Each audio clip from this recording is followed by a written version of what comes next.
experiencing homelessness. Now, please join me in welcoming our panel.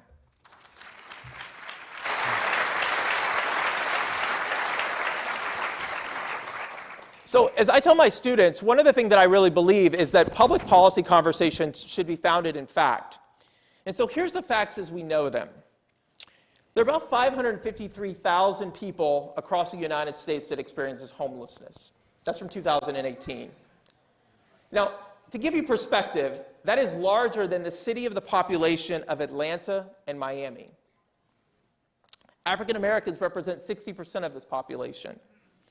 Here in Austin, ECHO found that in 2019, on a one-night count, there were 2,255 people experiencing homelessness.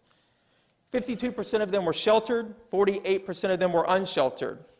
That number is up about 4 or 5%, depending on how you do the calculation, but it's on average, it's on par with the national average and well below communities like Los Angeles that saw their homeless population spike over 16% in 1 year.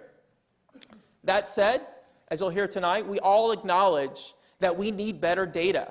We need better research to really put our hands around this issue. There's a perception that we're not seeing results around homelessness. However, as a community, we've seen about a 25% reduction in youth homelessness. That's adults from 18 to 24 that are experiencing these issues. But on the flip side, we know this. We know that since the change in the ordinance, the perception around this issue is up. We're seeing more tents. We're reading more articles. We're watching more television news about this. We're attending more programs, and we're participating in more forums. This is a critical issue for us as a community to wrap our hands around. So I'm just going to start with a very open question for our panelists, and that is, do any of you on the forum believe that public camping is a long-term solution to homelessness? Now, I ask that question because there's a myth around town. There's a myth around town that public camping is the solution for figuring out this issue. And as you'll hear tonight, as we'll walk through this, this is not the case. So, Bill, let's start with you. You're a representative of the Downtown Business Alliance. You represent stakeholders, retailers, groceries, places I like to frequent for cold beverages, perhaps. Why is this a priority for your stakeholders? Why do you guys care about this issue? Thank you, Stephen, and thanks for hosting. Good evening, everybody. This issue is critically important to Downtown Austin Alliance. Our mission is to build value and vitality and to make Downtown Austin a great place. But we're at the epicenter of the problem of homelessness. If you look at the data that's collected by ECHO through the annual point-in-time counts, Downtown Austin has about 1/3 of all of the people experiencing homelessness in Austin and Travis County within its boundaries. This is an extremely important problem. It's a top priority, strategic priority of Downtown Austin Alliance. It's a top strategic priority of the City of Austin to address. But first and foremost, it's about people. It's about our community members, people who are fathers, mothers, brothers, sisters, friends, and family members. And we've got to see do better for the people who are our community members to make better for them rather than having them experiencing homelessness. We don't think that it's right for people to have to camp. We need to provide better than that. Let's create options, adequate shelter and housing that provide options so people don't have to camp out in the sidewalks. So Chris, you're a community advocate. You work directly with homeless. Why do you care about this issue? Because homelessness shouldn't exist. Because it's a form of extreme poverty that should not happen in the richest country in the history of human civilization. And I believe that, we have a duty, we have a responsibility as a city and as fellow citizens to make sure that everyone is housed and has what they need ultimately to get by day to day. So, Mr. Mayor, the City Council has said that this is an absolute #1 priority for the city. Why is this a priority for the city? It's a priority for the city for lots of reasons on many different levels. I think ultimately any society is judged by how it treats and respects and supports the least fortunate among them. I think that's true in our city as well. It's important because it affects the quality of life, certainly the people that are experiencing homelessness, for everyone in our city, in addition to what it says about who we are. It's important because this is a challenge that we can actually do something about that we can actually solve. You talked about 2,255 people on our streets on a given night that are experiencing homelessness. In a city of 1 million people, in a region of 2 million people, that is a number that we should be able to do something about. And what we know for sure is that if we don't do something about it now, it is a challenge that will grow. We only have to look at other cities to see what happens if we don't actually deal with this now.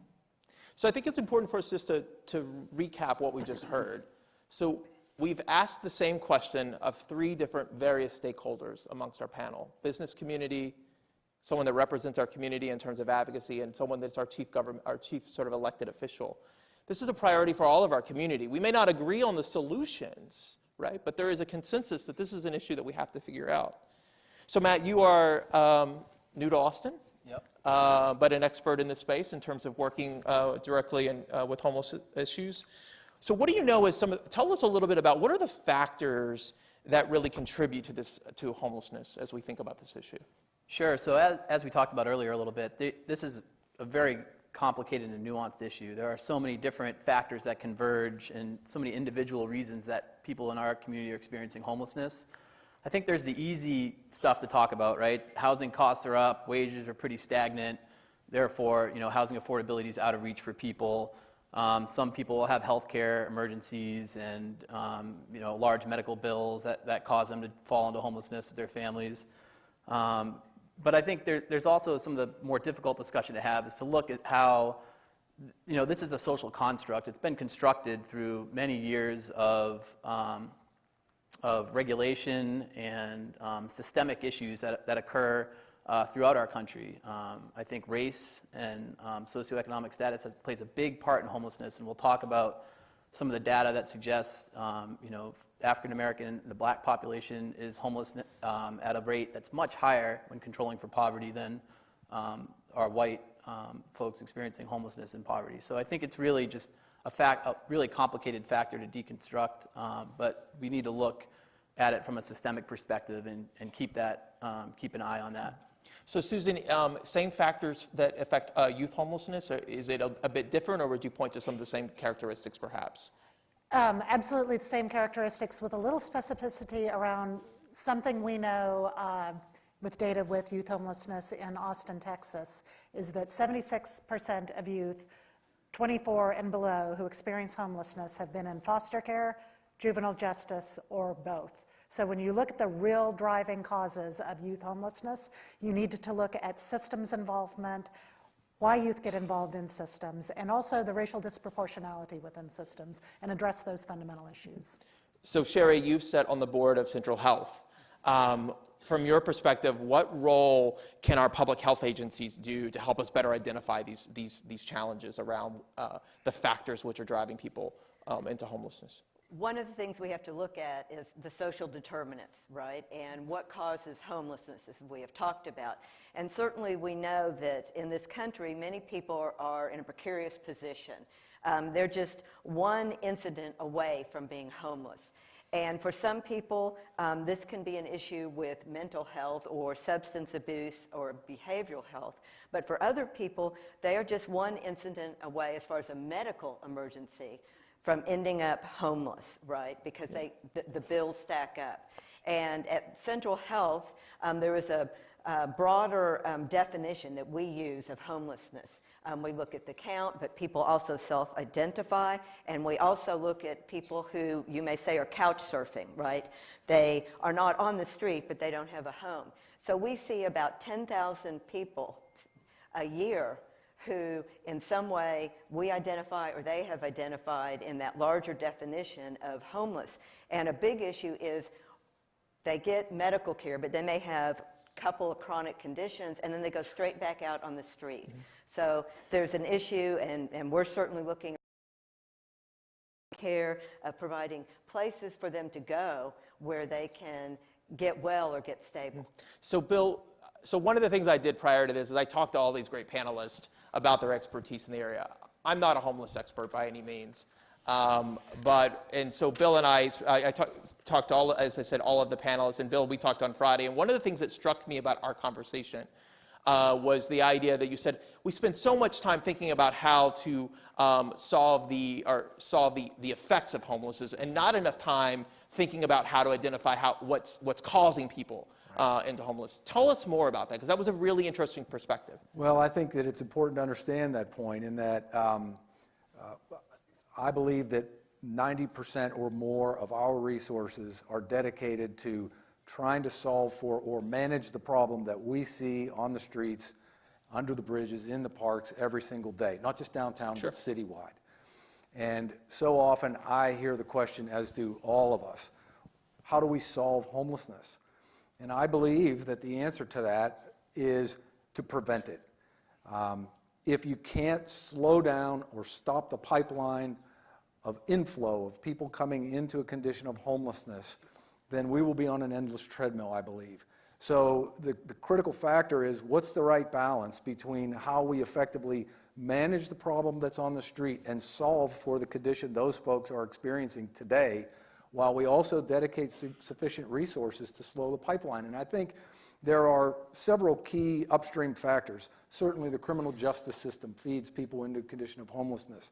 Certainly the behavioral health system, having ASH in our community that serves 39 counties. When someone comes to ASH from someone else and is deemed to be stable where they can be released. So ASH is the Austin. Thank you. Austin State Hospital, thank you. Mental health facility that serves 39 counties from within Central Texas and mostly east. When somebody is stabilized, they can leave ASH and decide to stay here. There's not step-down care back in their communities. There's not care within their communities that might prevent them from coming here in the first place. And there are economic factors, among others, that have been mentioned by that group, people falling into the condition because of medical bills, loss of a job, a catastrophe, or ailment. Yep. So Susan, you're shaking your head. Anything to add? Right. Or did he do a good job?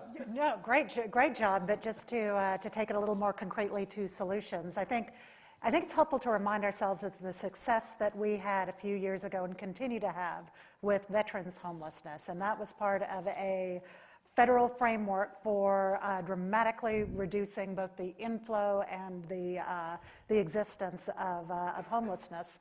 That was coordinated, data-driven, and involved many, many partners across the community. And this is what we have going on now with youth homelessness. It is a data-driven, coordinated, multi-agency and multi-system approach to not just housing youth who are experiencing homelessness, but to Bill's point, working upstream with the systems that are most likely to identify and in some cases unintentionally drive youth homelessness, like foster care, juvenile justice, youth who identify through the school district. So we can work to establish housing and diversion activities and support for families, or even kind of less intensive and less expensive interventions and services, so we don't have to provide a housing solution, and we can prevent the trauma of literal homelessness. Great.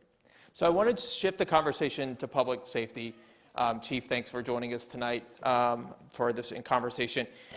So how has the APD's role changed since the ordinance passed this summer? So in particular, the role that I guess probably the biggest change is what we have the authority to do under the changed ordinances. So, and it's educating both the business community, the residents, with the changes in the ordinance, that things that we would have been called to in the past, Sure. whether it be someone sitting and lying in front of a business, camping in front of a business, or some of the related items, that if we cannot establish the new threshold of hazardous, dangerous, or obstructing, that it is not a violation of the ordinance as it used to be, and making sure that the community understands that.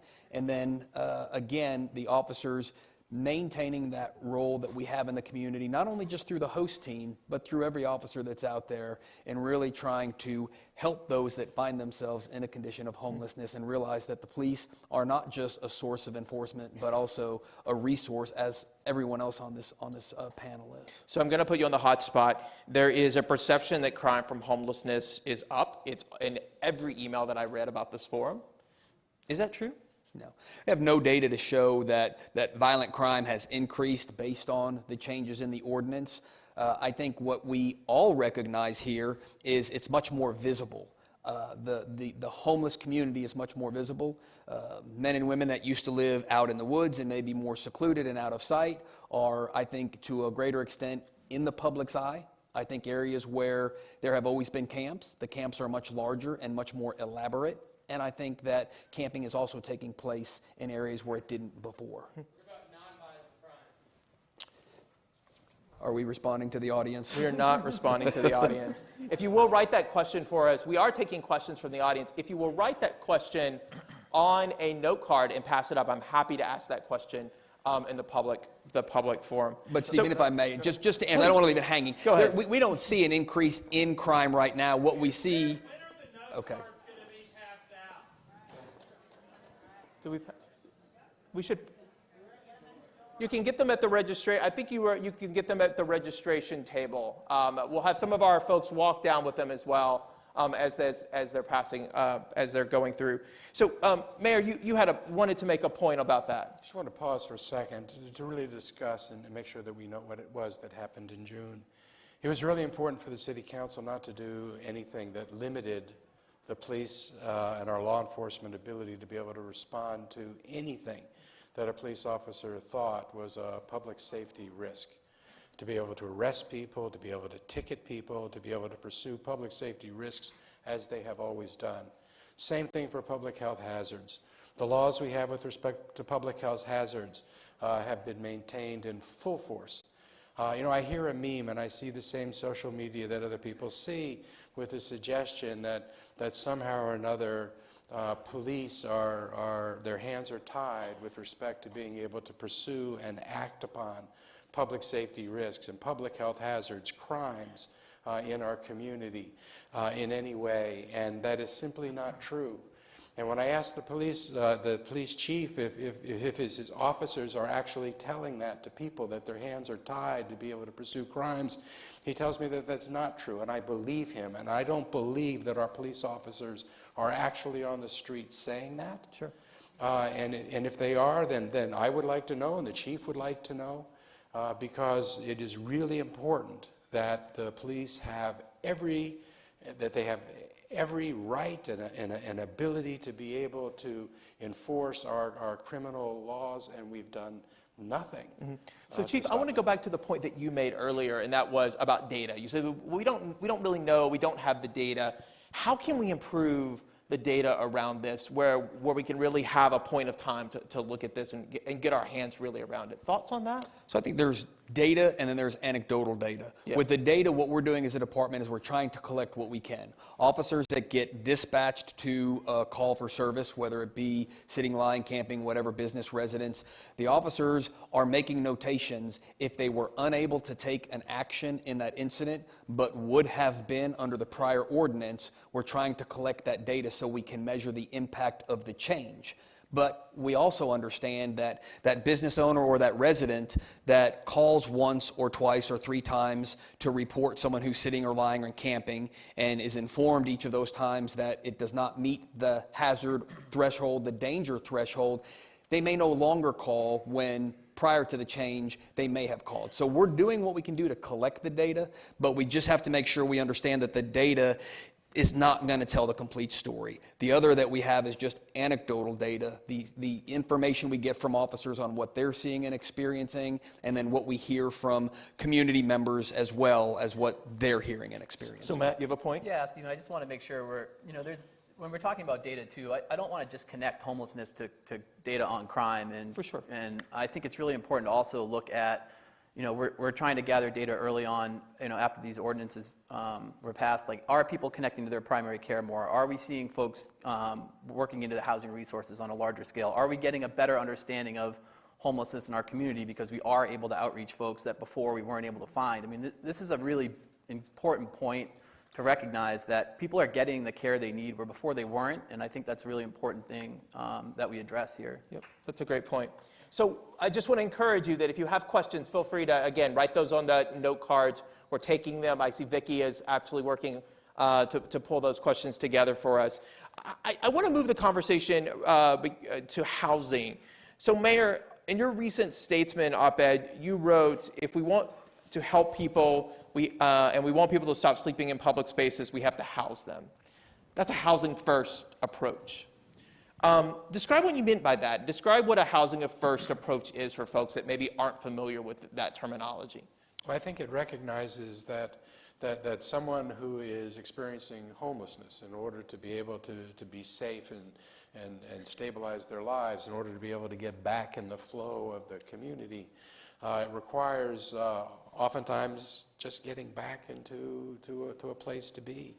A lot of the people that are experiencing homelessness are transitionally in that position. It was the perfect storm. They lost their wife and their children and their job, and they had a medical bill, and then they lost their apartment all at the same time. And if you can just get them into a home for just a month or 2 or 3, many of those folks will get back.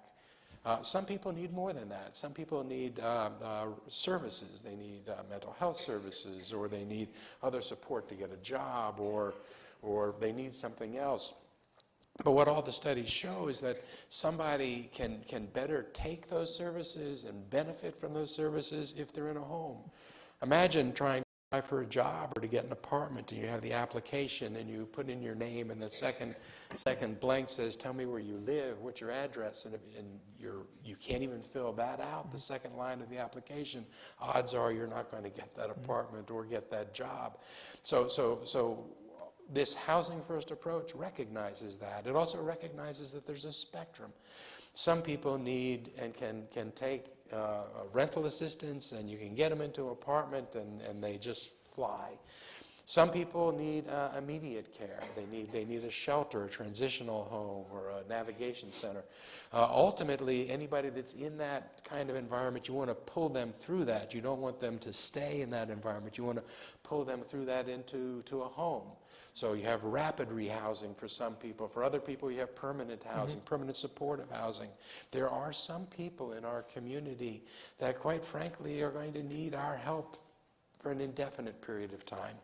But they are better and safer, and our community is better and safer if they're in a home and a safe place than if they're in the woods somewhere. The studies indicate that those folks, if they have a substance dependence, use less. They end up in jail less. They end up in our EMS vehicles less. They end up in our court system less. So it's recognizing that there are services and different people. There are so many different reasons why someone's experiencing homelessness. But in almost every instance, the common factor is if we can just get them into a home, then we have a chance of really helping. So Bill, when you look and think about that idea of how that housing spectrum, right? You and I had a great conversation about this in terms of the housing spectrum. You believe that we're missing some of that housing in the middle, that sort of intermediate housing. Tell the audience more about that, because I think that's a great point in terms of, as we think about this spectrum, thinking about housing along that spectrum piece. Right. Please. So the mayor touched on this briefly in his comments, but it's important to recognize that while housing first is a national known best practice, actually beyond the United States, HUD would tell you, for example, that should only be used for your chronically homeless, worst-case clients, for example, people that are experiencing multiple co-occurring disorders, long periods of time on the street. To the mayor's point, other people need a soft touch, a light touch to rebound quickly. I think what we've been missing in the community is, first, we've had most of our focus and attention on housing first. We've got to provide a housing first unit for everyone. I think what's been missing is, in the meantime, if we can't get someone in that unit quickly, they're languishing on the street because we have not had adequate amount of shelter, or shelter where people frankly want to go. The answer when APD says you can't be here to the question, where can I go, is go to Arch.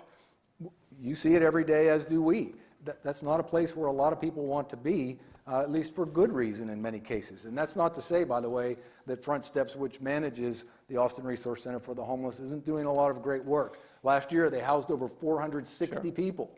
Not all of them came through the Austin Resource Center for the Homeless. So my point, though, is we've got to be able to solve for that immediate question: where can we take people? If you were to hear from the Homeless Outreach Street Team, which we helped to create, the interdisciplinary team with integral care caseworkers, EMS, and APD working together to proactively interact with people on the street experiencing homelessness, to hopefully get in front of that 911 call or the catastrophe from happening out on the street, the number one thing they're going to say is, we don't have a place to take people. Sure. So to provide for that place where shelter should only be short-term, you should not be in there for a very long period of time. What's that middle piece? If somebody needs a place to be for 2 nights, 2 weeks, or 2 years, or permanently, then how do we cover the full spectrum and not just focus on one piece of it, which I believe has largely been our focus for a long time. So Matt, just sort of bridging off of the point that Bill's making, one of the things that struck me when you and I had our conversation together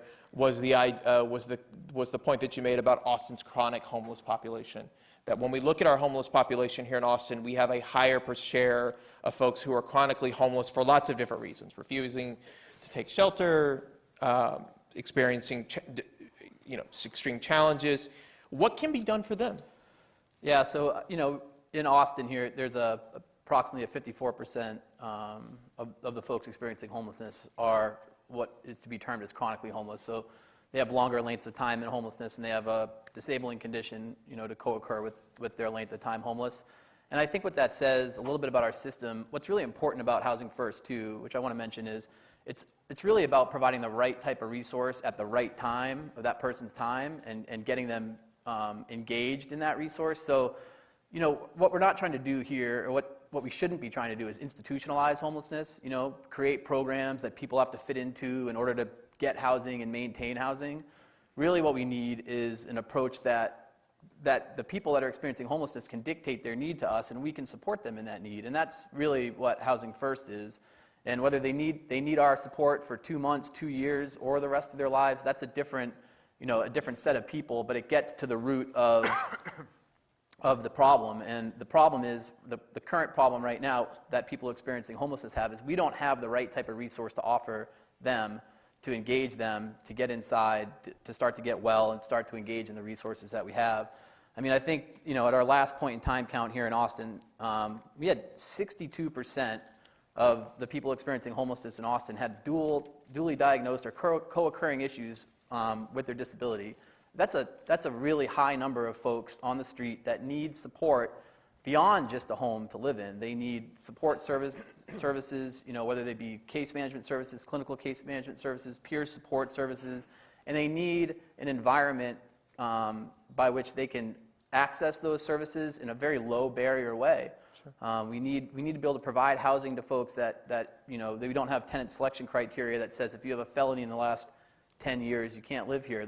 That sort of thing is going to perpetuate our homelessness situation here in Austin. So let me ask you this. Is there a city across the country that is doing this somewhat right, that we can say, look, that's a great best practice, let's look to them? You had mentioned San Francisco around this issue. Well, I mean, I think what's important to recognize is that cities that do have a great homeless response system, they might have large numbers of people experiencing homelessness in their area.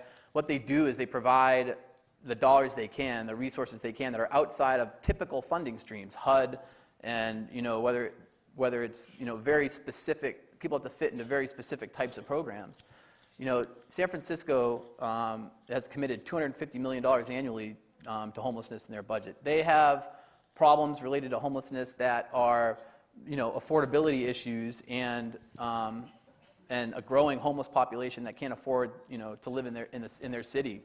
And Austin is in a position now where it's a large city with a relatively low homeless population compared to other cities of that size, and it's a really good time right now to address homelessness in a very impactful way, to put the resources into the system and to really listen to the people experiencing homelessness about what they need and try to provide that. Sure.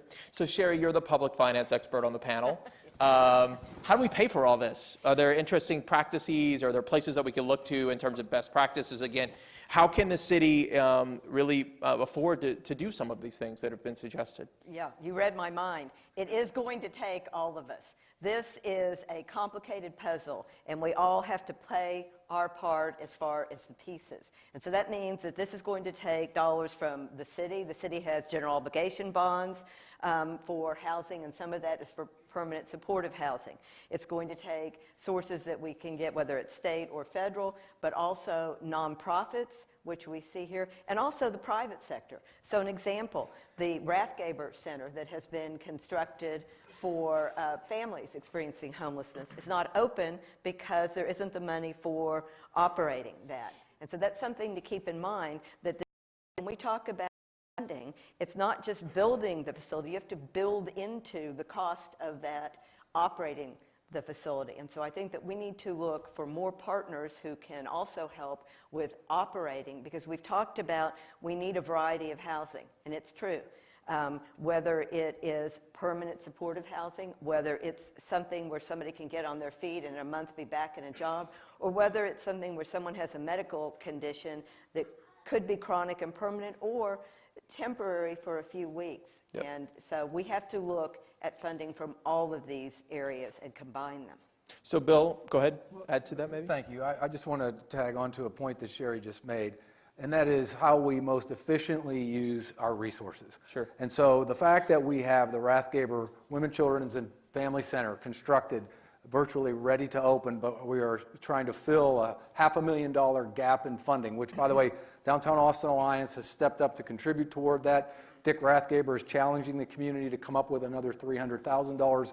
He'll contribute $100,000 of his own. That's doable. The point there is, however, we've got about 80 beds a night, roughly, at the Downtown Salvation Army Shelter, right across the alley from Arch, and right across the street or alley from all of the mess that we see in that area every day and every night. That's the worst possible environment for kids and families that there could possibly be. In terms of efficient use of resources, by getting the women and children out of that downtown shelter and basically draining Salvation Army's wait list, we can repurpose those beds, and they could be configured differently, where we may serve 100 single men and single women and more effectively use our resources and immediately add capacity to the system. But as we've been saying here, we've got to move people through the shelter, not have that as a place where they stay for long periods of time. So we've still got to build capacity in other parts of the system. And I would add that we have to do a better job of coordinating those services and those wraparound services, and that those people who do have the opportunity to get stabilized and move into housing, we need this new model where they're not just cycling in and out of shelters. And we're going to talk about shared services, wraparound services in just a second. I just want to thank the DA for doing that, for stepping forward on that, and the Salvation Army for that facility. And I just want to point out to everybody in the budget that the City Council is approving now. We've also put in money, so the community through the city is also participating in standing up that So Rathgaber I Center. want to just move the conversation to keep us on time. So one of the, Mr. Mayor, the City Council recently stated that the city is going to explore a homeless shelter in each of our City Council districts. What are the site selection criteria for those shelters? How can we standardize that approach, and how do we engage the public better around this process? I think those are all issues that we're looking at. And I think that as we recognize, as we open up this conversation, I think it begins with the recognition that we're all in this. You know, this isn't a new conversation. Yeah, for sure. You know, 2 years ago, I was at a town hall meeting in Onion Creek. And the folks in Onion Creek used to go and talk about flooding and land use planning, and really all that they wanted to talk about was the homeless encampment that was at the overpass on I-35 at Slaughter Lane.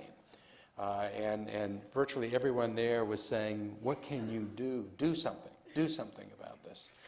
And it's frustrating from where we sit to talk about what we can do in that area, because we could put a fence around that and stop everybody from sleeping under the overpass at Slaughter, except that they would show up at the overpass at Ben White Boulevard in Manchac, where I have also walked, as have my colleagues on the council, with folks that say, do something about this. This is in our neighborhood. Do something about this. These are people. They don't disappear. So if we stop them from being in one place, they will be somewhere else. Sure. And as a community, we have to stop spending millions and millions of taxpayers' dollars chasing people around. So we recognize.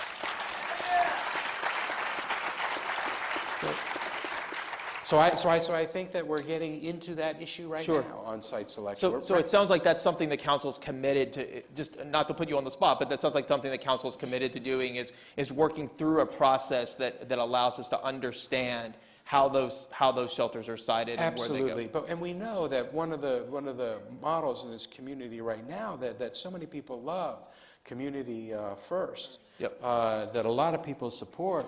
It took them 5 years to find their site. 5 years.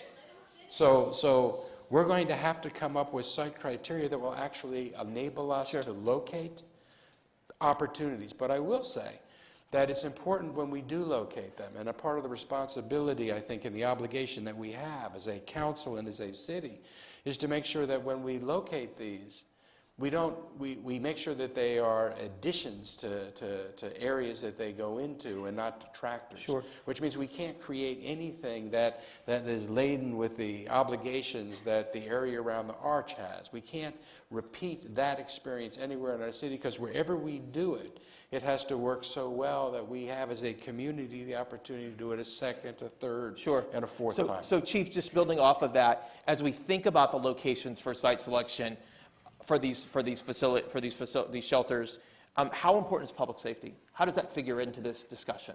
Public safety is critical.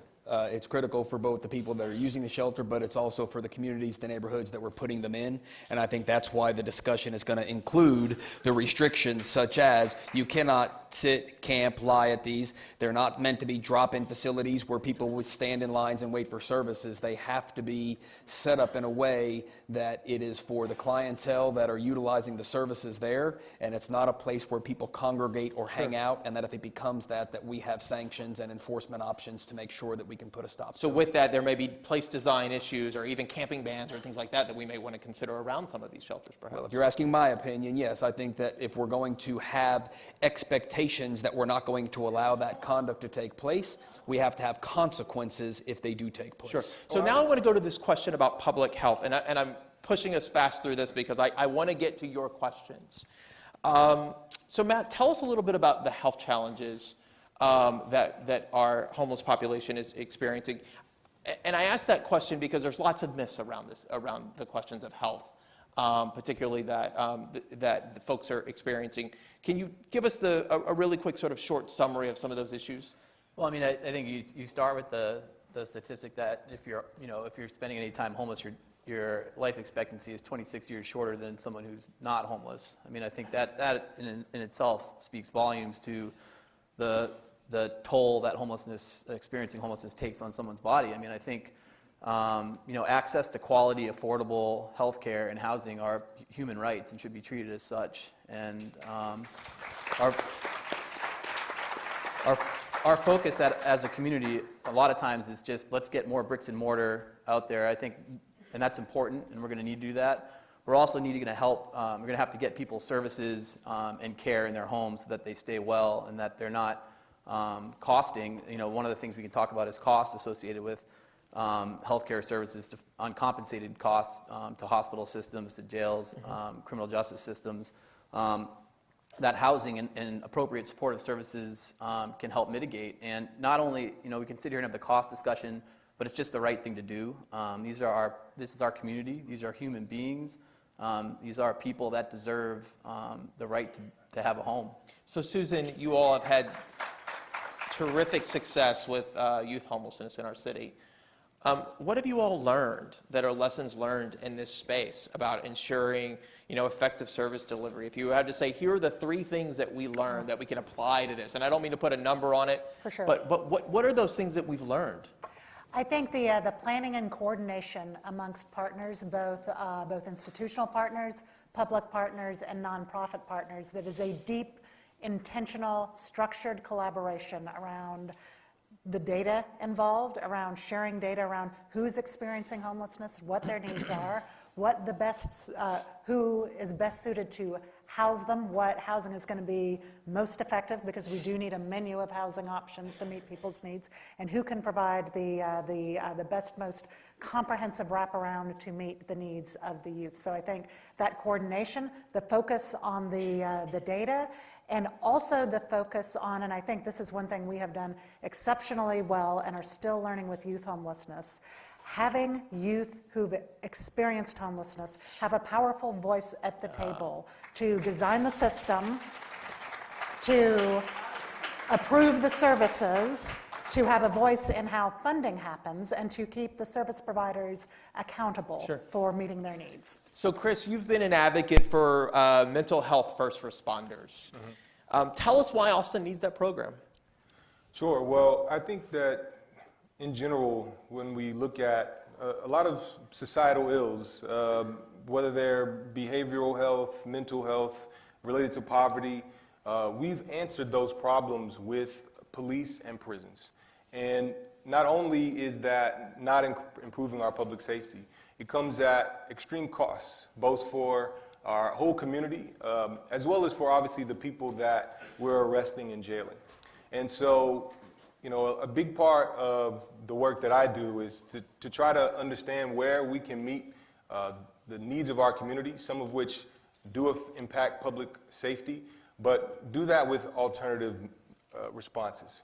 And so with mental health first response, it's a recognition that we have a lot of folks in our community that have mental health challenges, both housed and unhoused, and that police are not always the best response. In fact, people that are mental health professionals that have years and years of training are best equipped to respond to those calls and to de-escalate situations and ultimately to divert people from both hospitals and from jails and improve outcomes for the community, for those folks, and really for everyone.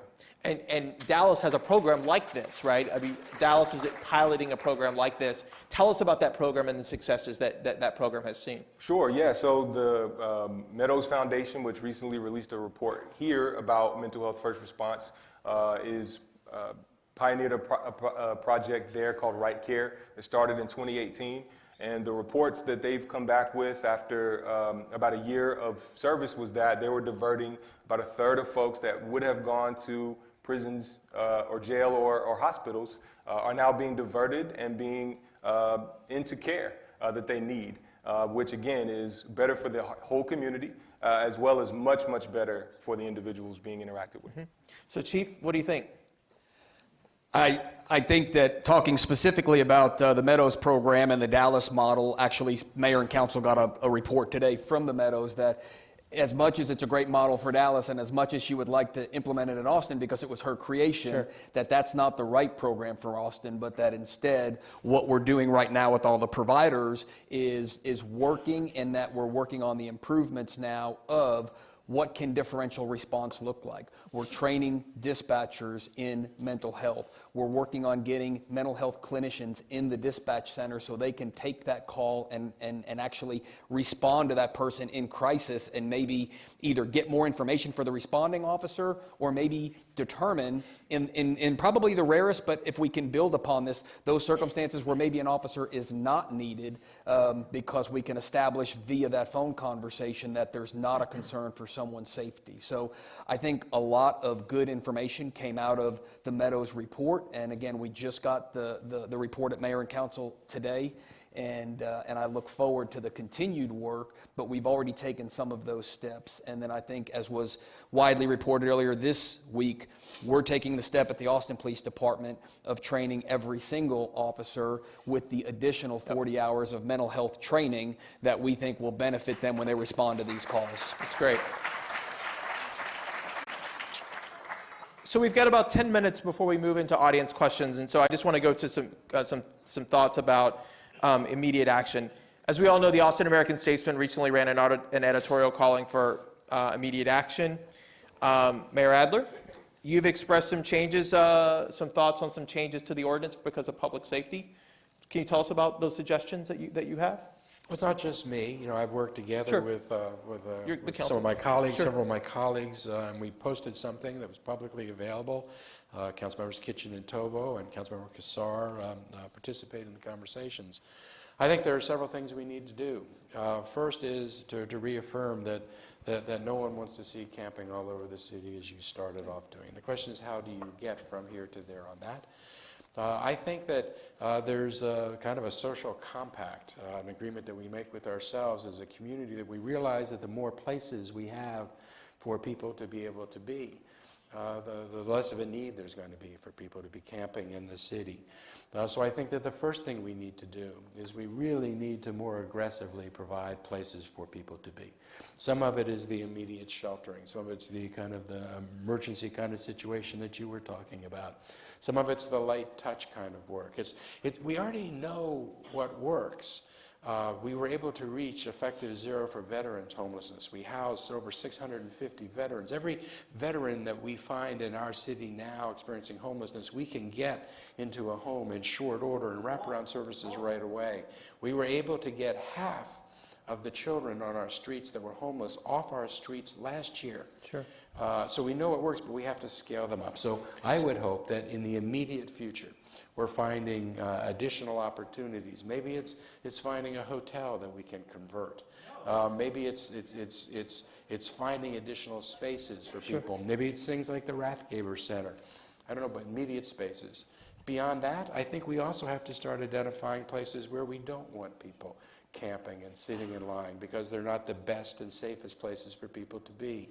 And the manager, I think, is going to issue, he said he's going to issue a memo tomorrow that begins to identify some of those places. The work that the council members posted on the board starts talking about areas proximate to traffic or highly pedestrian trafficked areas, flood-prone areas. So identifying should not be.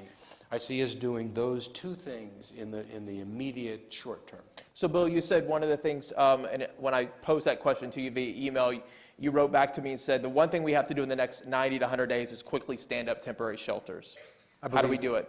I believe that, and as I spoke to earlier, I think being smart about existing resources, getting the Rathgaber Center open so that we can repurpose beds is a piece of that. That's potentially 80 to 100 shelter beds that can be opened for single men and women, and getting women and children in a place where they should reasonably be. So I think that's critically important. I think the mayor touched on, having reasonable restrictions on the ordinances is important. It's not healthy, it's not safe for people to be camped outside. But I think the council has made it clear the only way that we can do that is to provide and define places where people can reasonably be. We have got to get there.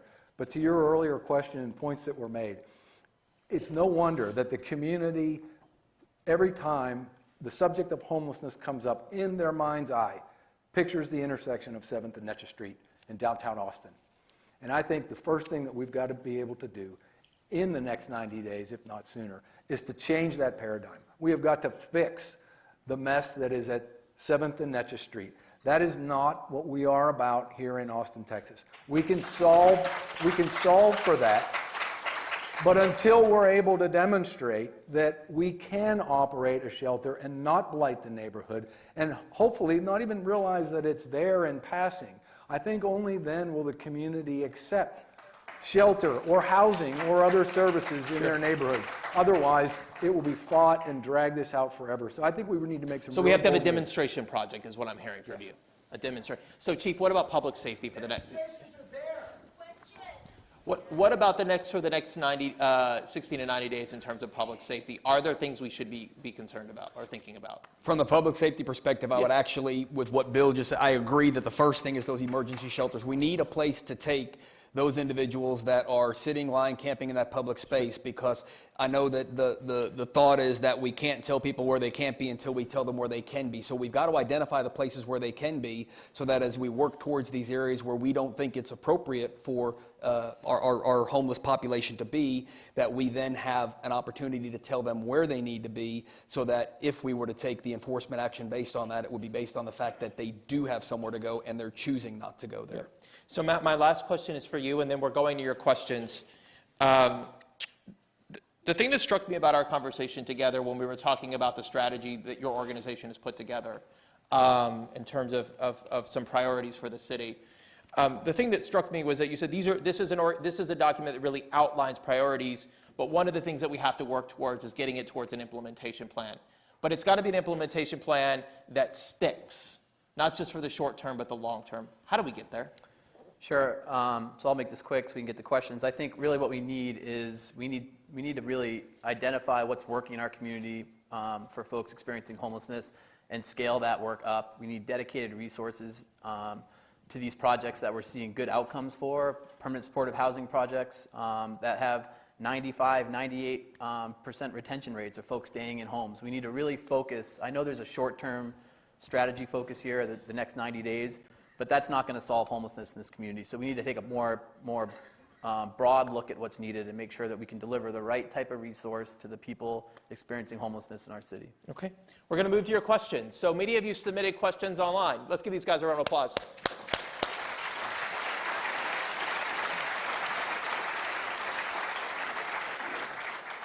So we're going to move to your questions, and there was many questions. So we'll start with a question that is very, very to the point. It's a question from Dan. Dan says, please explain exactly why camping at City Hall is prohibited but not allowed in front of businesses. Anyone like to take that question? I'll take it. Sure. I figured that you would. All right. So the ordinance that we passed was a general ordinance, and it said that we weren't going to arrest people that weren't creating a public safety risk or a public health harm. If they were, obviously, they had the full sanctions of the law. But somebody who was just being homeless, Sure. we weren't going to put them in the jail or arrest them for just being homeless. That was the general rule we had. As it turns out, there were other ordinances that we had in the city that spoke to when people could be there or not be there. We have parks that say that you can't camp in a park after there are curfew hours that are set on parks. We have rules for trails in the city. We have rules for lots of different things. And as it turns out, there's a rule for city buildings and for City Hall. But I think that that's something we could take a look at too, as we're looking at places where people go and not go. But we did not in June take specific action as concerns City Hall. There was nothing that we did in June that listed places, and City Hall was excluded. We passed something that was very general, and that very general rule that we applied applies everywhere unless there was some other ordinance somewhere else that had a specific thing. And there are lots of places in the Austin City Hall happen to be one of them. Great, thank you. Going to go to the next question from Kathy. Kathy writes, could free clinics be staffed by medical students and residents to provide services for mental health? What do you all think about that? Is that an idea to think about how we use our students, medical students and residents in this space? Certainly there are, with the medical school here now, there are new alliances that are forming, and I know that Integral Care, which provides a lot of care here in Austin, is in fact coordinating now with the medical school, with the nursing school, and with others on some new initiatives. And I think that that is very important for those who have behavioral or substance issues, as well as healthcare needs. So going to where the people are, whether those folks have the needs that are substance or mental health, or whether those folks have actual health care needs with mobile clinics, with getting out there and going to where the people are. And we can certainly use, whether it's medical residents or advanced nurse practitioners, we have many people who we can come together in this community to go to where people are and serve some of those needs. Great. Vicki, you've got a couple questions for us from the audience. I do, thank you. So we've had I can tell you literally hundreds of questions. I've been going through them furiously, but I do assure you we will be funneling those questions to the appropriate stakeholders. We're only going to be able to get to a couple of dozen, but one of the ones we kept seeing was the effect in residential neighborhoods. So I'm condensing a couple of questions, but one person asks, what will the city do to protect citizens who live in these neighborhoods where homeless panhandlers wander around, accost female neighbors while running in the neighborhood, amass trash piles, so on. Also talking about what will the city provide in terms of sanitation needs, so trash cans, porta potties, and then there was another specific concern about someone who has public camping in the intersection by their kids' school. What is going to be done to make sure that area is safe and clean? Thoughts from the panel?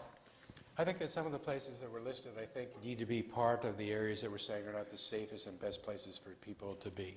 People shouldn't be on traffic islands and medians and that kind of thing. And I think we have to start listing those so that we can enforce those. It's not a good place for people to be. I think that it is important for us to provide sanitation where people are.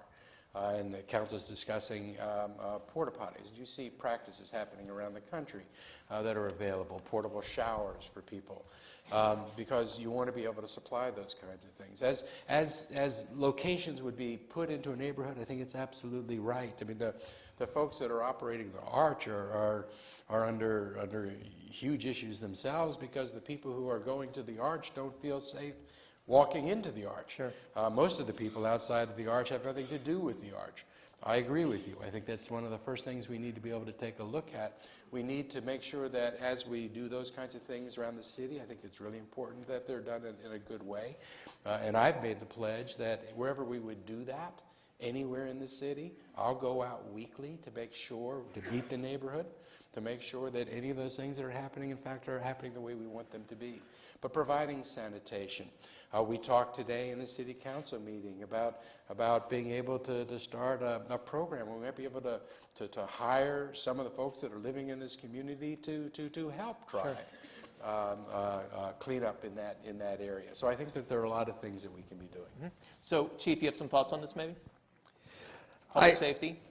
Well, I mean, what I guess I hear the part about the costed jogger and all of that, and obviously that did occur on a couple of different occasions, and we had a spat of that occur last year on the Town Lake Trail, and that is something that we put a lot of resources towards. We do have a Parks Police Division within the Austin Police Department, and they are responsible for policing, well over 200 city parks. So I want to just reinforce the importance of calling us when you see that suspicious behavior, because although we may not be able to take any specific action in that instance, we are a data-driven department. We do collect data on where things are occurring, where crime's occurring, when it's occurring, and that's how we deploy our officers based on both time and location. So it's important to note when these things are happening. Matt, you want to say something? Yeah, I also just want to make sure that we really start to identify what criminal activity means and what it is. People just being in a place because they have nowhere else to be is not a crime.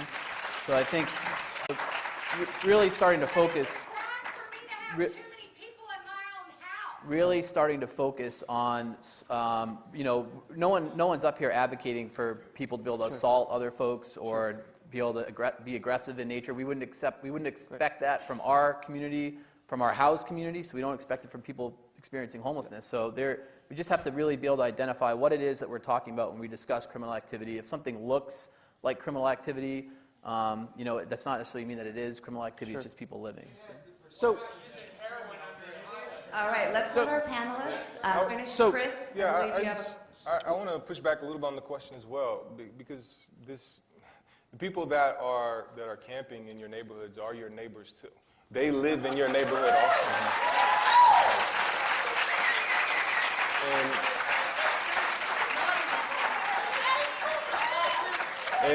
And I think it's clear that we need to, it's clear that the city needs to, it's clear that the city needs to provide additional resources to help limit the impacts on housed neighbors of camping, which also is going to really help people that are camping currently to live in more sanitary conditions and be healthier themselves.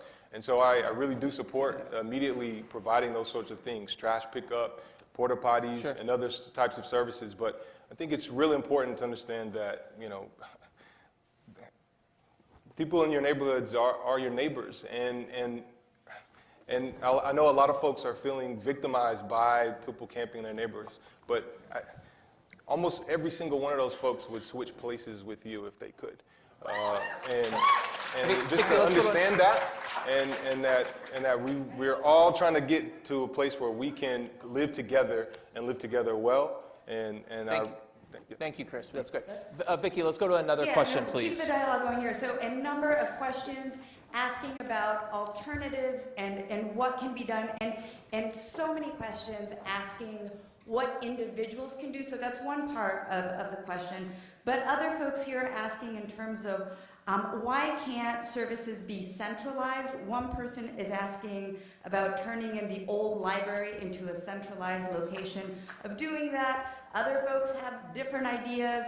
They say, can folks donate their used RVs and use them to house people? Can we use empty buildings in the downtown area?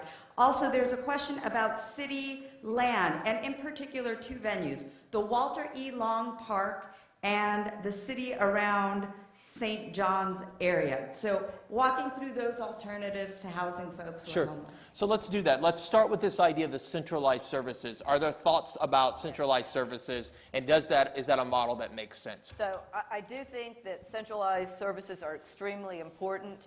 The Southeast Health and Wellness Center that Central Health has is a model where they are using centralized services. And by that I mean that you get not just your primary care, but we have located on the campus also the Guy Herman Center for Mental Health. But within the Southeast Health and Wellness Center, you can also get other services such as WIC, right, and sign up for other social services. There are cooking classes, so it is very important to have that co-location of services, to have those multidisciplinary teams with caseworkers, and also to be more efficient financially by co-locating. Sure. Susie, do you have thoughts on that? Yes, I completely agree around the importance of co-locating services that can wrap around and support the health, well-being, and housing of populations, with the understanding that different populations who experience homelessness may have very different safety needs. So multiple centers are needed. The needs of youth who have experienced homelessness, the trauma that they have experienced, the systems they have experienced, to best serve them and our community, we may want to keep those separate. Victims of domestic violence have different safety needs and health needs as well. So let's move to the second part of that question, which I think is really innovative, and that is the idea of thinking about alternative housing solutions. Now, Bill, I'm going to put you on the hot spot. You were telling me about a program in Minneapolis in terms of some of the interesting shelters. Tell us a little bit about that program, and then we'll dive a little deeper into that question. Sure. So last December, the city of Minneapolis stood up 3 sprung structures as a specific design of temporary building on Native American land to address what was a very large, roughly 200 plus person, mostly Native American homeless encampment. It was planned only to be in place for 6 months. By December, the 3 structures, which were 30 feet by 135 feet, were up and running. They moved most all of the people from the encampment into these temporary facilities. Now, it's not been completely without problems. I will say that. I know some of you will go and look it up when you leave here. The fact of the matter is, however, about half of the people ended up getting housed, and most of the remaining folks are somewhere that they're not back in the encampment. Some are, or that encampment has moved. The point is, it was truly temporary. And so when you talk about buying a building versus doing something temporary, that you can say, this is a temporary facility. And by the way, we're looking at the same structures here. There's been a lot of conversation around this. They've been used in San Diego when they had a hepatitis outbreak there, stood up quickly, housed a lot of people quickly. San Francisco has used them. Other cities have too. Again, we have to go back to how can we ensure that they are safe? I will say that I live in Councilmember Poole's district.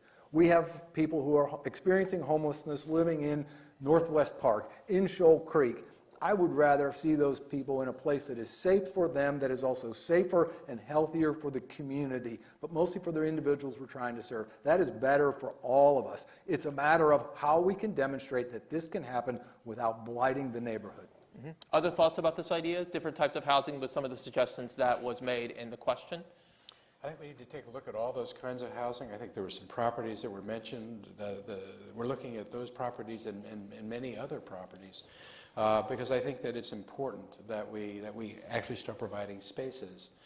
The issue of having a sanctioned camping area is something that we have to discuss. I know that our city manager took a look at that and came back and suggested that if we could actually find better homes for people, even if they were emergency and even if they were, quick, that was better than doing a sanctioned camping area, just because the track record indicates that when you open up a temporary sanctioned camping area, it's very hard to close them down. The temporary camping areas in Portland, for example, that were anticipated to be 6 months are still operating now 12 years after they were opened. So I don't know that that's the right solution, but maybe there's a way to implement those in different kinds of ways. I think that's something we need to be taking a look at. The other question that was embedded in that was, what is it that people can do? And I hope you get to that question. So what can people do? I think there's a lot that people can do. Tell us. You know, I think that first, it's wonderful, I believe, just how engaged this community has gotten on this issue, certainly over the last 2 months. I will tell you that there were pockets of this city that were disengaged and more engaged that I have been with, that my colleagues on the council have been with over the last 2 years. The people that have been living with the same fervor and intensity for a really long period of time.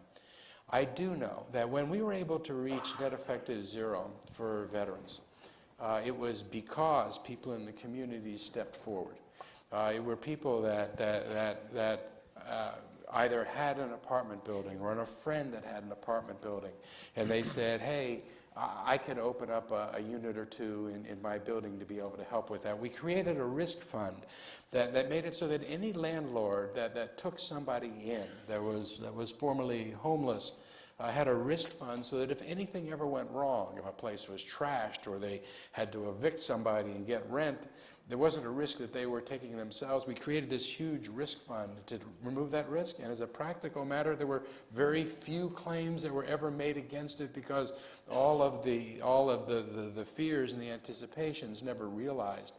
But I think that there are lots of ways, and I think that over the coming month or two, there's going to be ever more identified opportunities for people. We have some incredible organizations, Community First, Caritas, ECHO, Salvation Army, that are doing incredible work in our community that need support in order to be able to scale. So Bill, let me ask this question. From your perspective, how do you see your business community getting engaged with this issue? What is the role of the business community doing?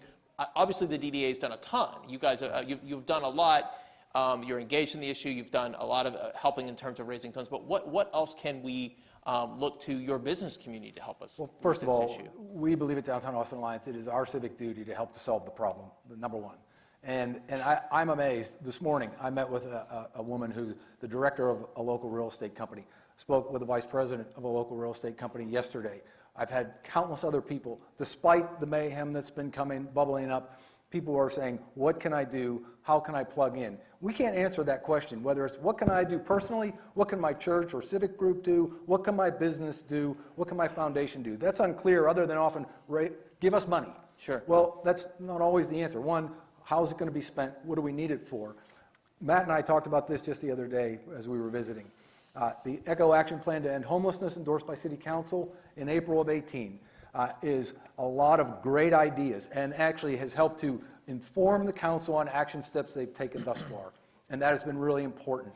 It, however, is not in the form of a business plan where people can relate to say, here's how I can plug in or what I can do or what the private sector role is compared to public sector, et cetera. Exactly. That has to happen. And so my suggestion as far as 120 days out, that leadership team has to be in place, hopefully orchestrated by the mayor and other key leaders in the community, private and government sector and nonprofit sector combined, that clearly defines what are those roles and responsibilities, what's the roadmap that funnels the efforts of our entire community in the same direction so we're all rowing the same way. And when that question comes up, whether it's the individual, the business, or others, we can say, here's how you can plug in, this is what you can do. But we're not there yet. We're not able to answer that question. We've got some priorities, but getting to that, as I had mentioned in the last question, getting to those action steps and who's on board and who's on tap. Matt, do you have some thoughts on that? I mean, I think just really quick, something you can do that doesn't cost any money is when you come into contact with someone experiencing homelessness, you can reaffirm their dignity as a human being and talk with them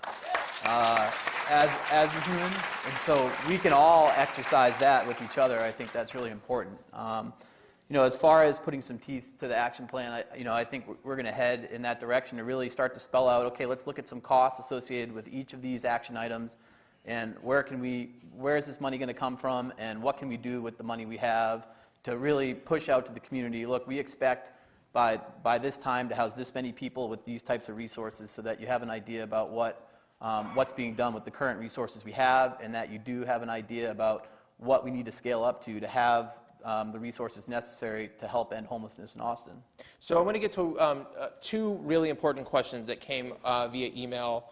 It was a question from Lauren and a question from Crystal, and it was about the idea that when we look at Austin's population, African Americans or people of color make up a very small percentage of our population, particularly African Americans, less than 10% of our population. But when we look at the issue of homelessness, they make almost half of our homeless population. How do we solve that? How do we get our hands around that issue? How do we get our hands around the issue of race? What are things that can be done? What role do your organizations or even the city play, the Office of Equity play in helping us figure this out?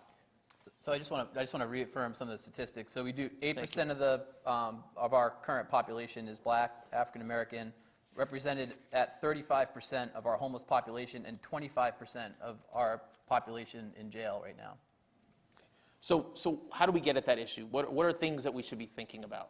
So as I spoke to earlier, some of the feeder systems into homelessness. We know that African Americans are disproportionately represented, people of color in general, in the homeless population. They are also disproportionately, to a higher degree, represented in our criminal justice system. We know that's a feeder pipeline into homelessness. How can we prevent, one, from the disproportionate rate of incarceration in the first place? Two, as people are exiting prison or jail, how do we ensure that there's a plan, a safety net, that they are not put into a condition of homelessness? Thirdly, we also recognize that people of color make an incrementally lower wage rate than whites, for example. But the greater disparity is in wealth. So where people of color don't necessarily there are also disproportionately higher number of renters. So if you think about if the rent goes up $100, in Los Angeles, they say for every 5% increase in rent, we're going to see probably 2,000 more people that are homeless. I raised this question in a prior forum. What's the formula here? Sure. We don't know the answer to that. How do we keep people in their homes? How do we create the safety net so they're not falling off the edge if the rent goes up or if that catastrophic event occurs or if they're coming from those other feeder systems where they're not being released into homelessness? How do we keep them in their homes and prevent them from becoming homeless? Well, So Chris, thoughts? Yeah, I want to piggyback on that because again, I think we see the disproportionality in the criminal justice system, even amongst offenses that we know are committed by at similar rates by the different races. We see disproportionate arrests and jailing of people of color. And so I think, again, this speaks to the necessity to answer many of the issues in our communities, not with a police and jail response, but with the public health response. We need to meet public health issues with public health responses. And that includes things like substance use addiction. That includes things like mental health and behavioral health, but also just the whole notion of poverty itself. And we have so many ways that we continue to punish poverty in our system and to put people ultimately back into the system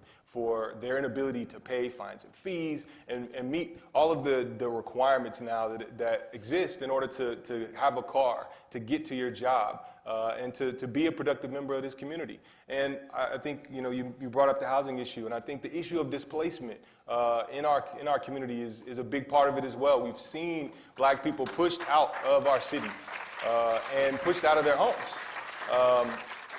And that's only was exacerbated by the financial crisis back 10 years ago. And so it's really something where we have to tackle housing as well. And again, you brought up the renter issue. That only makes folks that much more vulnerable, right, to a spike, a job loss, a health crisis. And again, I think when we look at the homeless population, we see that the number of folks actually with mental health issues is going down as a percentage. And this, to me, speaks to really how inequality and poverty is driving this as much as anything. Sure. I just want to speak to go that ahead. displacement Couple more issue for a go ahead. minute, because we do see that people are moving further and further out, as we know, in the Eastern Crescent, and this has been a big focus of the city and the equity issue. But the fact of the matter is that a lot of people now are moving to the outskirts of the area where there are no services for them, and then this exacerbates all of these issues. And there's lots of terrific work from the Brookings Institution and others. Vicki, other questions? We have a number of questions here. The UT Office of the Dean of Students has a 3-strike policy. You will be removed for disruptive behavior. This is the first warning of this event. Please allow the speaker to finish his or her comments. Vicki, please go ahead. All right, so a number of questions of how stakeholders outside of the city of Austin, what they're doing and what they should be doing. So namely the federal government, there was one card that highlighted the success of the Veterans Program had a lot to do with the fact that there was monies coming from the federal government. Second level, meaning the state government. What is being done with the state government? How is the city working together with the state government? And also non-governmental stakeholders. So on the one hand, we have corporations. There was a note here about Microsoft and their role in Seattle, and also a question specifically about faith-based communities and how they can better integrate into these actions. Great, thank you. Let's start with the question about the cooperation between city and state. Mayor? Well, I would say that money coming from outside, resources coming from outside the city are critically important. You know, there was an article that was widely passed around talking about the success rate in Houston relative to Dallas. And I think if you look at the numbers, it almost is directly attributable to the amount of funding that Houston got from the housing and urban development versus the money that Dallas got. It was wonderful when the federal government helped lead the way with veterans work. We didn't get a lot of money for that, but we got a lot of support and help. But the success we had with taking half of the children homeless off our streets last year was almost entirely funded or started with funding with federal funding. There's a bill in Congress right now to really help cities, because this is not just Austin. In fact, our homeless count, as we talked about, went up by only 4% last year. The national average was 5%. Dallas went up by 9%. LA housed 20,000 people and their number went up by 16%. So it's a national problem. There's a bill in Congress that's not moving. The state in the last session took some steps to help with the mental health challenges we have in the city, but is not really participating anywhere near at the level that the state really needs to. California as a state just gave $650 million to their cities, $145 million to LA. I wish we had that kind of support at the state level. Other thoughts on that? Anyone want to take the issue of state funding? What about the role of faith-based organizations? Thoughts on that? Well, I think they're often the unsung heroes in this work. Sure. I think when we were talking about how individuals can get involved, we've got exciting, forward-looking strategies that are developing. But I just want to take a pause and a moment to acknowledge the really effective hard work that's already occurring through dozens of nonprofit organizations and through dozens and dozens of faith-based organizations in this community. I think it's more common than not in many of our faith-based institutions that there is a ministry around homelessness, and that's something you can get involved in immediately. We probably need, as a community, to do a better job coordinating these efforts to intentionally reach our targets. But it's there, and there's nothing preventing any of us from jumping in. So what about the thought of large-scale employers, the Amazon in Seattle? What about our anchor employers here? What role can they play in this issue? So I think that is a really important question, and I believe that we need to go to those anchor institutions, and not just, as we say, the eds and the beds, right? But that anchor institutions can be our major corporations also in this community. And to look to them, to look to these underlying issues, most of them have corporate social responsibility now. They have giving campaigns to align those and coordinate those in an active way to the needs we have and to some of these funding, and to be targeted with that, to really pay attention to where they live. Sure. Mayor, your thoughts on that? I want to say we need support from everybody, including our large corporations, and many of them have reached out. I think it goes back to your comment earlier. We really need an action plan, and I think that's what a lot of people are waiting for. How do we pull everybody together? How do we take all the work that's done? How do we scale what we know works? How do we actually put this into a plan? And I'm really excited, and I don't want to put too much pressure on her because it doesn't belong. But we're bringing into the city a chief strategy officer to deal with homelessness in the community. It's been a 6-month search to find the right person, and Lori, coming to us from Orlando, starts here in early September. achieved a 23% reduction in the incidence of folks experiencing homelessness in Orlando, is coming with wonderful ideas. She's done consulting around the country, and one of the first things that we need from her help is not only what is our immediate response over the next 90 days, but really, more importantly, what is the action plan? To have somebody that can really pull everybody together.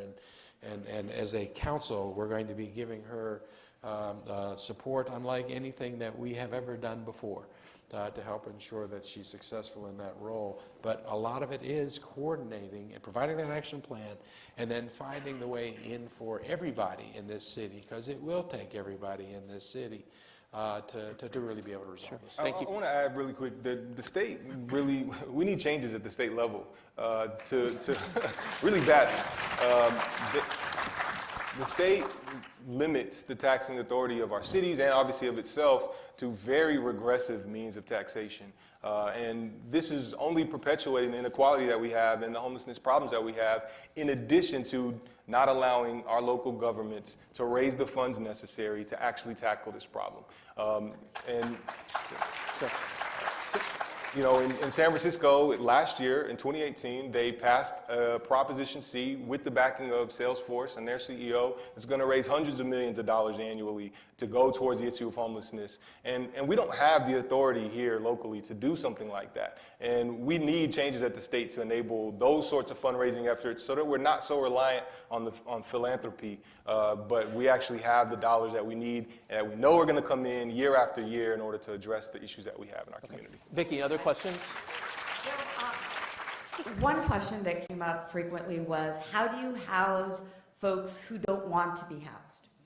So that was one popular. Let me add another one, that there is a sense among many folks here that the actions taken by the city council will attract more folks, and that anecdotally folks have been bused into Austin. So those are two popular perceptions that we'd like to see you speak to. Let's talk to both of those issues. So Chris, we talked about this a bit. How do we house people that don't want housing, or is that a myth? Yeah, Talk more about think, that. I think it's important to recognize that with each other, we really, everyone who looks for housing in the private market has choice around where they live, who they live with, what neighborhoods they want to move into, what type of apartment they want. And so I think the idea that we have folks in the community that don't want the type of housing that we're providing to them, that's real. That's a real thing that's happening, and we can acknowledge that. However, I think where we're mistaken is that we think we know what people want. Instead of asking them what they want, we're telling them what they want. So the first step would be to ask the community members experiencing homelessness in our community what it is they want in a housing resource, and then be able to have the dynamic funding stream to be able to provide that type of resource to them in real time. Other thoughts for that on the panel from anybody? Anybody have other thoughts on that? Mayor? I just think that that's really true. Most people would much prefer to be in a home than to not be in a home. Sure. But if my choice is a shelter where I don't know whether I'm actually going to be able to get into it until I show up, and then late in the afternoon I find out, and if when I'm in there I'm sleeping on a pallet, surrounded by other people that are sleeping on a pallet, and I know from past experience that when I wake up, some of the things that I brought in with me are not going to be there in the morning. And then early in the morning, I get kicked out of the place so that they can clean it. And then I'm back on the streets again. I mean, if I am experiencing homelessness and my choice is to take that living arrangement or to be in a tent under an overpass, I would choose being in a tent under the overpass before I would choose that option. Which means that we have to give better choices. And it's a spectrum that we have, because different people are going to want different things. I was in one shelter in the country outside of our city where they recognized that some people, there are some people that are dealing with addiction at such a level that you're going to be hard pressed getting them to agree to participate in a program. Sure. I mean, they've already participated in so many programs, they're just not going to do it again. And that person, you say, here's a home, participate in the program. As soon as you say that, they say, hey, I'm fine where I am. But if you give that person an option to actually be in a place, and you say, we're not asking anything of you other than come into this place, you find that a lot more people will actually then choose that option. And what the studies show is that someone in that situation uses less. And as I said earlier this evening, they end up in emergency vehicles less, and jails less, and fights less, and police cars less. It's a better place for them to be. But it means that in my spectrum, I actually need places that are zero barrier places to get somebody into a place. So I need that spectrum. But so it's going to require us to build new housing, think about that intermediate housing, but also some of the things that I've heard all of you talk about, the idea of reevaluating some of our policies, right? Some homeless people are married. Some of them have pets. Some of them want to be in community. We're all humans, right? That's one of the key things. So we have to think about this in terms of and how we are meeting those needs. Let's get to the other second part of that question, and that was this question about, as we have allowed public camping with the change in the ordinance, we're attracting more homeless people here. Can someone speak to that point that's looked at the research and looked at the data to really wrap their hands around that? Bill. So first of all, Matt could speak to this better than I could, but ECHO's data from point-in-time count and from HMIS, a Coordinated Homeless Management Information System, coordinated assessment documentation shows that roughly 70% of Austin's homeless population is from Austin or the Central Texas area. I was reading an article just yesterday, Los Angeles, same thing. It's the urban myth, right?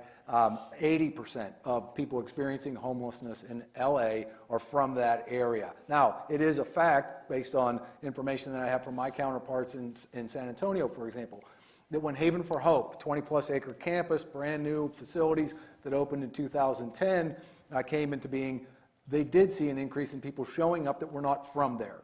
So to some degree, yes, that happens. But to say that, boy, everybody's coming to Austin because, when I get together with my counterparts in the downtown management world, Sure. we kind of kid one another, oh, you're sending all your people to us and so forth. That probably happens to some degree, but to the extent that it's significant, I think it's doubtful. I think Thoughts? Go ahead, Chris. Mobility is such a challenge in this city.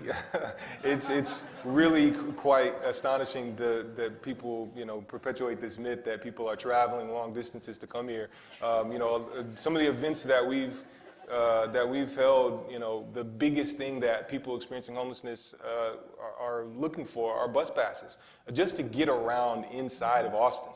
So the notion that large numbers of people are somehow able to transport themselves here is ridiculous. And I would add to that, you brought up the issue of Go ahead. of state funding.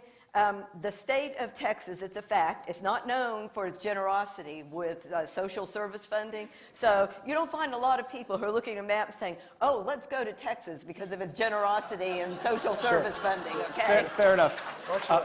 I want to. Yeah, I also just want to make one more quick point. When we see the camping that's happening in places, and we see that communities are coming together and camps are being created, I think that speaks to community, and folks aren't going to leave that community to go somewhere else where they think they might have a space in another area. The camping, the rollback, the ordinances in general have just spoken more to the fact that these communities will exist and do exist even without legal camping areas. They exist regardless, and people want community. They want to feel that, and they're not just going to uproot out of a space and go someplace where they don't have that. And I think that's important to acknowledge too. So Mayor, But I think you have to consider too, though, if we get ourselves in a place where we are creating new housing options and all of that, that we have to maybe do what others have learned those lessons, and that is, if you are a new transplant into Austin, you have just gotten here, you don't necessarily get ahead of those that have been in our community for a longer time, and that would be a disincentive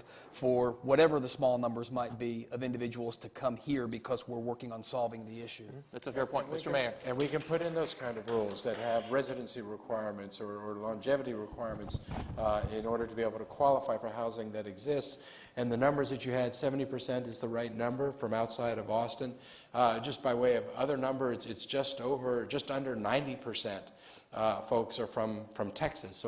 So some of those folks that are coming from outside of Austin really are coming from from cities immediately around us, Bastrop and Round Rock and other areas that are not traveling very far. I think it's absolutely true there is no voter's guide to cities for people experiencing homelessness, and we go from 2 stars to 4 stars. It just doesn't work that way. And there was an article in the Statesman 2 weeks ago, Pants on Fire. I think it was the governor of California that was explaining the number of folks experiencing homelessness in San Francisco, and he said that they were all coming from Texas.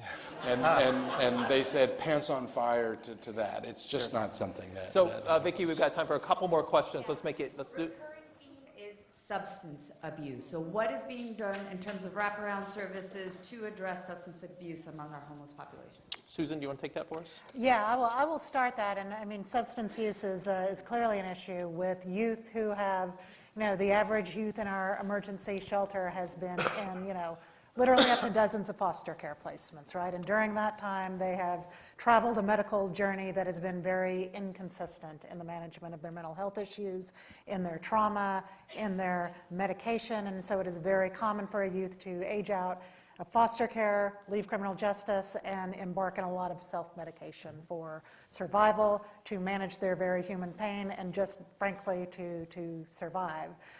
One of the strategies that we have found and also then an alienation from adult-based services, right? Because those really haven't worked out for them necessarily. Suspicion of anybody who shows up in a uniform because of past trauma. But what we have found that has been highly successful engaging youth and young adults in the road to recovery is actually employment of peer support specialists, who are individuals, in our case typically young adults, who have lived experience in the issues that our youth face, including substance use, including mental health recovery, who can be that safe haven to make the engagement with services through integral care, through another substance use provider, who can just really help walk through what is a very kind of scary, stigmatized experience with substance use, and dangerous to personal safety and then engagement and recovery. So Matt, some other thoughts?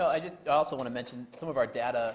Yeah, thank you, Susan, for that. Some of our data, though, shows through our coordinated entry system, we're looking at 5,500 folks, that really just 2% of the population has an only substance use diagnosis. Just 2%. So that's 94 out of 5,515 that have only substance use. So these are co-occurring issues.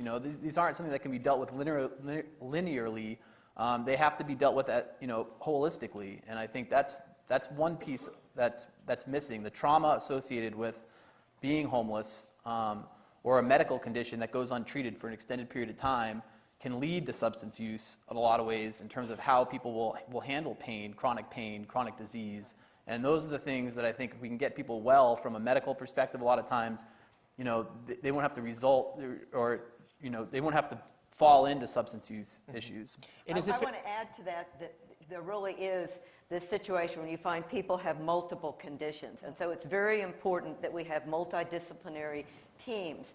The Integrated Community Recovery Team, for instance, that's mobile healthcare team, and it's serving individuals who are experiencing homelessness and living with what we call comorbid conditions. And some of these are physical, some of these are behavioral, some of these are substance abuse originally and maybe now because of pain meds. So it's an integrated team with a primary care physician, nursing, behavioral health, and substance abuse disorder services. So, and Matt, from your perspective, housing's the conduit for that, right? I mean, that's one of the things that I reviewed all of the literature and the thought that housing becomes sort of the conduit for that. Just to talk about housing first and low barrier access to housing, the key is to get somebody inside and stable and then be able to offer those services consistently to someone where they can manage their symptoms inside and get well. And it's not such an inconsistent thing around how to take medications on the street, where to take medications, where to keep your medications, how do I access my counselor on the street, being able to make appointments for drop-ins. When you're homeless, having to choose between going to see your substance treatment specialist or eating that day or going to a meal or getting a meal, those are the kind of decisions that people are forced to make when they're experiencing homelessness, that when they're inside, they have more flexibility and more access to that care. Sure. This is another issue that, again, where we have a dearth of substance use treatment options in our community, and this is an area where, again, we've We've treated this issue as a criminal justice issue. The #1 driver of nights in our local jail is possession of a controlled substance less than 1 gram. Okay, so this is where we send folks for drugs, and of course, all that does is exacerbate the issues that drove someone to use substances in the first place. You're not going to come out of that experience healthier and better. You're going to come out in a worse position. Sure. Mayor, you were going to add something? Are you good? I'm good. Okay. Let's go to another question, please, to get to more of the questions. Right, so we had a number of questions regarding the arch. Let me just read a couple of them here. Would it be possible to sell the land where arch is at present and use proceeds to fund a community like Village First? As a reaction to, let me get through these. As a reaction to cutting the lottery system at the arch, is there going to be an increase in available housing? Let's take those two for now. I misplaced my last one, but. Thoughts about the arch? So, last question first. Arch has already stopped the lottery. Front Steps is no longer conducting a lottery there. They're moving toward implementing the new scope of work, which reduces the number of people staying there, everyone being case managed, working a game plan to end their condition of homelessness. The lottery has already ended there. It's believed that that's helped to reduce some of the disruption at the front door at the time of day that the lottery used to occur. If I may, in terms of the sale of the property, we believe, and we've heard from some, that some of the entities that are close by, Salvation Army and others, might prefer to be somewhere else. But the value for their property would not be recognized based on the conditions that exist there today. I don't know, first of all, to say, can we move the arch is really, it's unrealistic. To move a problem is just something you just can't do. No one's going to want it. You can't put that somewhere else. We've got to fix that. Now, if you look at what Amazon, for example, has done in Seattle, they're building a flagship property on a location that used to have a homeless service center on it. They've incorporated that into their building. You know, I've recently begun to float the idea of what if we allowed development of that entire block and committed to providing services within it, along with a public market, music venues and other things that also provide job training opportunities, perhaps affordable housing, perhaps increased parking that increase the vibrancy of the whole area, while we might still change the dynamics there by still providing services, but certainly change the entire environment in a very positive way. I don't know how that happens. It might require an economic development corp in order to make it happen. I'm not sure that the math pencils out for private sector, but I think it's worth thinking. Sure. Because we're short on time, let's go to another question, please. So, we're going to keep going. You can clarify at the end. This is the Let's go second ahead. warning of this event. If you do not wish to hear the speaker's comments, please leave now so that those who are interested may do so. Please, Vicki, all right, go ahead. moving along here. What is being done to stabilize rents in Austin? If we don't do something soon, we'll have more homeless people in our city. Thoughts about rent stabilization? Is that something that we're considering in the city of Austin? In the state of Texas, of course, we have various laws. Some are at the local level, some at the county level, and some Sure. at the state level. And the state legislature determines a lot of this.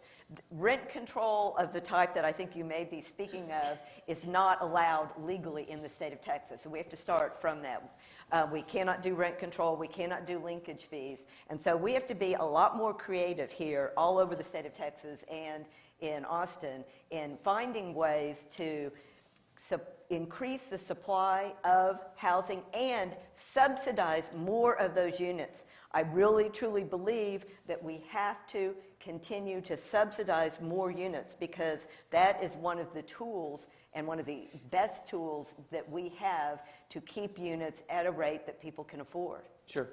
Mayor, do you want to talk about affordable housing? Well, I was just going to say that obviously the affordability issue that impacts virtually everybody who lives in Austin certainly impacts the folks that are experiencing homelessness.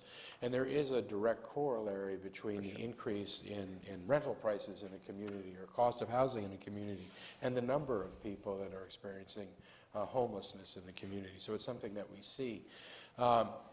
We're working, everyone in the city is working to try to do what we can. We don't have a lot of the tools. We can't do inclusionary zoning. If someone comes in for an apartment building, we can't mandate that a certain part of it be affordable, as many cities across the country can.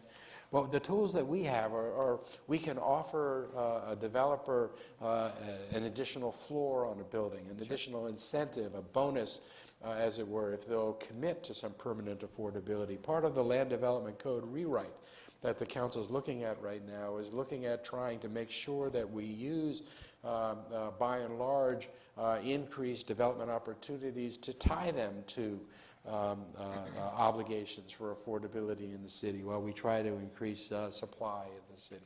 Yep. And I also think one of the other things we need to discuss when we talk about affordability is that the folks in our community that have been here for a long time, if they are rent insecure, we need to be pushing that the places we frequent for business pay a living wage, and that continues to rise with the cost of living. And so if you're doing business here in Austin and you're going to get, and you're going to go to those businesses, I think it behoove all of us to really take a look at, where the workforce is not getting paid the way they should, and think really hard if you want to spend your dollar there. That's great. Vicki, let's go because we've got time for probably 2 more questions. Right, so there are a number of questions dealing with data.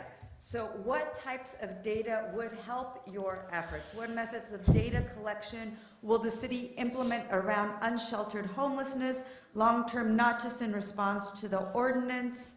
And also, this relates to another question: how can this help us coordinate the wraparound services needed to coordinate these challenges? Sure. So Matt, let me ask you this question, because one of the things is we do the count nightly, once a year.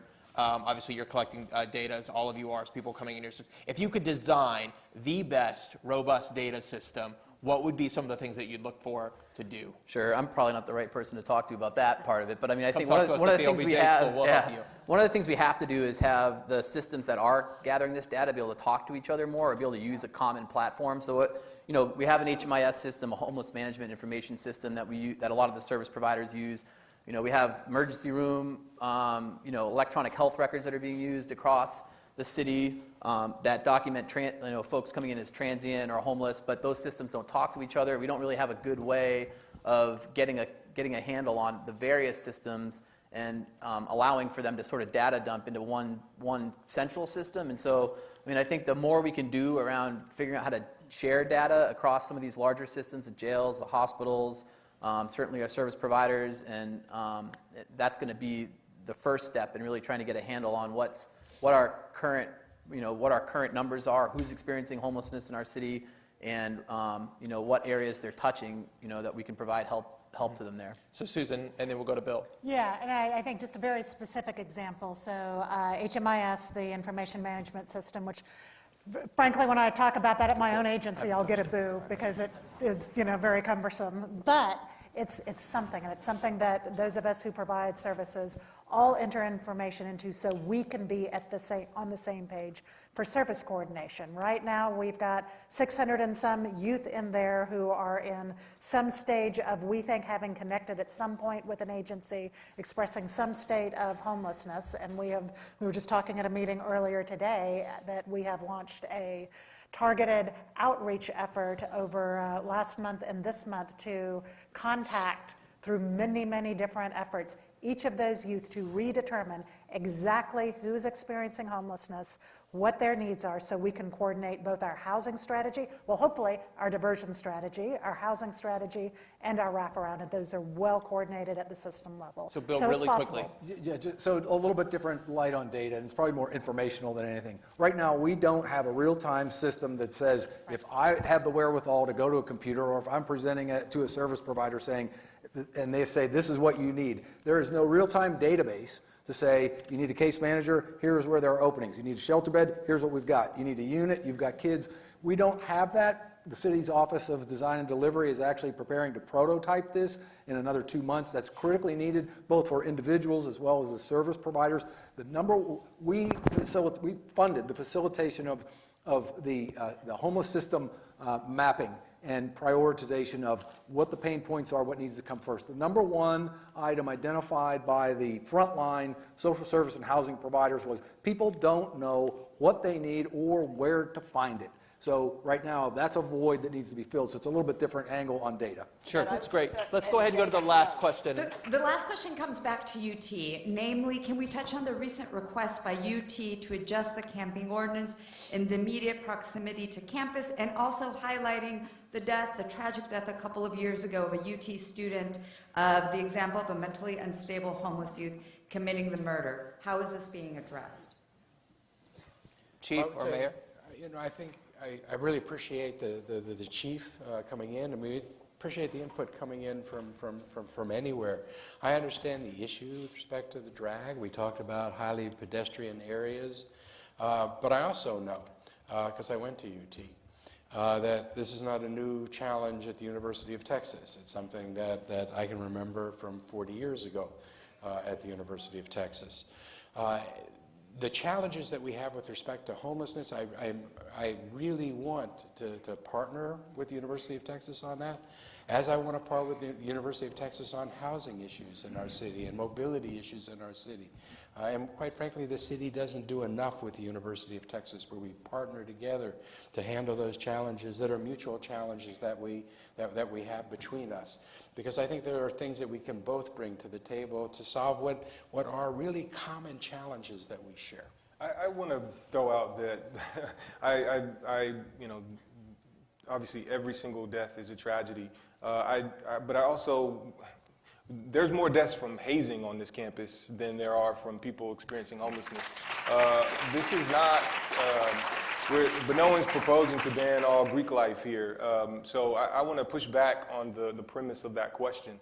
And to the last point about data, I also want to take a different view on it and say, yes, some people don't know what they need, but I think the number one piece of data is, what are people experiencing homelessness telling us? I mean, we need to be talking to folks out on the street. We need to be connecting with them, hearing about how they got there, obviously where they're at now, and what they see for themselves in the future. They should be on stages like this. They should be everywhere that we're talking about this, should be at the table. And that's the sort of data that I would also, interject into this. Perfect. Sherry, really quickly. Just really quickly, as far as UT specifically, I know the University of Texas at Austin takes the safety of everyone on the campus seriously and has had a specific action plan with increased lighting, because, Mayor, it is a shared responsibility for all of us. So increased lighting, a program with Lyft for free rides, and so there are responsibilities that all of us have. Sure. So I hope this evening you've heard some short-term and long-term solutions to this idea of homelessness in Austin, Texas. Please join me in thanking our panelists for tonight's conversation.